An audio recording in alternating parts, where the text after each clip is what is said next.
কেয়া বললো আপনি আমার সাথে কি নাকি গুরুত্বপূর্ণ কথা বলবেন, আমি তো শুনে অবাক হলাম। আচ্ছা আমি দেখতে কেমন? আপনি দেখতে ইলিশ মাছের মতো সুন্দর। আচ্ছা আপনি কি আমাকে পছন্দ করেন?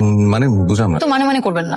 পুরুষ মানুষের মতো কথা বলেন। আমি গত 6 মাস লক্ষ্য করেছি আপনি আমাকে লুকিয়ে লুকিয়ে দেখেন। শুনুন, মেয়েরা ছেলেদের চোখের ভাষা বোঝে। আপনি আমাকে পছন্দ করেন? জি পছন্দ করি। ভালোবাসেন আমাকে? বাসি। তাহলে এতদিন বলেননি কেন? ভয়। আপনাকে যেদিন আমি প্রথম দেখেছি ওদিন আমার ভালো লেগেছে। আমি সিদ্ধান্ত নিয়েছি আমি আপনাকে ছাড়বো না। ছাড়বেন মানে? আমার এই জীবনে আপনাকে লাগবে। চাচা আমার বিয়ে ঠিক করেছে। কি? তো আমার কাজিনের সাথে, ও আমেরিকাতে থাকে। চাচাকে সেলফ জানিয়ে দিয়েছি আমি এখন বিয়ে করতে পারবো। চাচা বলেছে জোর করে হলো নাকি আমার বিয়ে দিবে। মগের মূল্য নাকি? আরে আমি বেঁচে থাকতে তুমি অন্য কারো হতে পারবে না। এই জন্য তো আমি বাসা ছেড়ে চলে এসেছি। শোনো, আমরা এখন কাজী অফিসে যাবো, তারপর আমার বিয়ে করবো।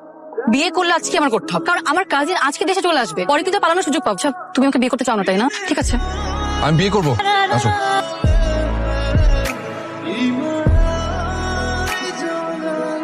আসসালামু আলাইকুম। আসসালাম। তুমি কি মা? বাজে ওয়েদারের মধ্যে কার কাছে এসেছো?